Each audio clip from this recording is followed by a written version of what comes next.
দেশনেত্রী আমাদের কাছে একটা আইকন। তিনি বাংলা, আমরা যারা গণতন্ত্রে বিশ্বাস করি তাদের কাছে সত্যিকার অর্থে তিনি একজন আইকন। এই যে তার জানাজায় লাখো মানুষ এসেছে, আপনারা নিশ্চয়ই লক্ষ্য করেছেন, এটা কোনো অর্গানাইজড একটা সমাবেশ ছিল না। এটা সম্পূর্ণ সাধারণ মানুষ, তারা এই প্রচন্ড সূর্যের মধ্যে ছুটে এসেছে, কেঁদেছে।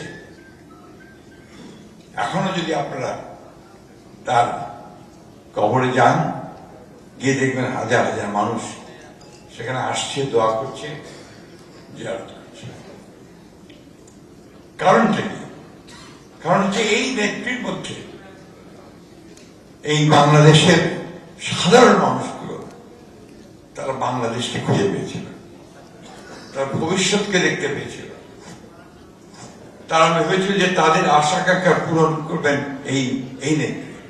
Amrapali fruit syrup, real magic in every drop. আজকে আপনাদের নেতৃত্বে অনেকেই ব্যবসায় সংক্রান্ত অনেকগুলো বিষয়ে তার অবদানের কথা বলেছেন। আমি শুধু এইটুকু বলতে চাই যে বাংলাদেশকে একটা গণতান্ত্রিক রাষ্ট্র হিসাবে প্রতিষ্ঠা করতে তার যে অবদান, সে অবদানকে কখনোই অস্বীকার করা যাবে না। তিনি কষ্ট করেছেন, জেলে গেছেন। শেষ মুহূর্তে তিনি যখন মিথ্যা মামলায় সাজাপ্রাপ্ত হয়ে জেলে যান, তখন তিনি সুস্থ ছিলেন।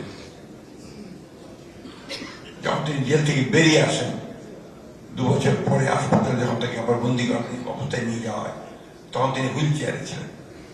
তাকে যে প্রকোষ্ঠে আবদ্ধ রাখা হয়েছিল সেটি ছিল একটা অ্যাবান্ডেন্ট একটা ঘর। পরিস্থিতি খসে পড়ছিল, সেখানে প্লাস্টার সব খসে যাচ্ছিল, ইঁদুর দৌড়াদৌড়ি করত। সেখানে এই দেশনেত্রী বেগম খালেদা জিয়াকে 2 বছর বিনা চিকিৎসা রাখা হয়েছে, যার ফলে তিনি অসুস্থ হন। সে অসুস্থই আজকে এটাকে এই পরিণতিতে নিয়ে গেছে। আমি যে কথাটা বলতে চাই, ও কথা দীর্ঘ করব না, যে আমি তার কোন তুলনা খুঁজে পাই না। এই জন্যে একাধারে তিনি ছিলেন একজন রাজনৈতিক দলের নেত্রী, একই সঙ্গে তিনি ছিলেন আবার গোটা জাতির নেত্রী। তিনি কখনো আপনার সংকীর্ণতায় ভুগতেন না। আপনাদের নিশ্চয়ই মনে আছে যে 5ই আগস্ট, যেদিন ছাত্র জনতার অভ্যুত্থানের মধ্য দিয়ে জাতি আরেকবার স্বাধীন হলো, সেই রাত্রেই আমি গিয়েছিলাম হাসপাতালে তার একটা বক্তব্য নেওয়ার জন্য। কারণ আমরা যেটা আশঙ্কা করছিলাম যে এরপরে আপনার আইন শৃঙ্খলা পরিস্থিতি নিয়ন্ত্রণ করা যাবে না, দেশনেত্রীর একটা বক্তব্য খুব বেশি প্রয়োজন ছিল। আমি গিয়ে যখন অত্যন্ত অসুস্থ তিনি, আমি যখন হাসপাতালে থেকে বললাম যে ম্যাডাম, যেমন করে হোক, কষ্ট করে হলেও আপনাকে ছোট্ট একটা বার্তা দিতে হবে, মেসেজ দিতে হবে। তিনি কথা বলে, আমি কি পারবো?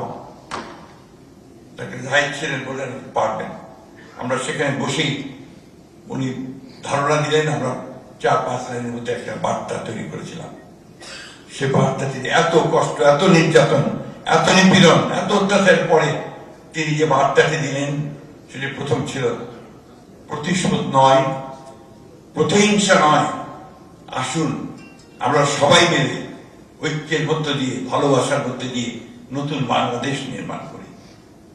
এই একটি বার্তা সমগ্র বাংলাদেশকে বদলে দিয়েছিল।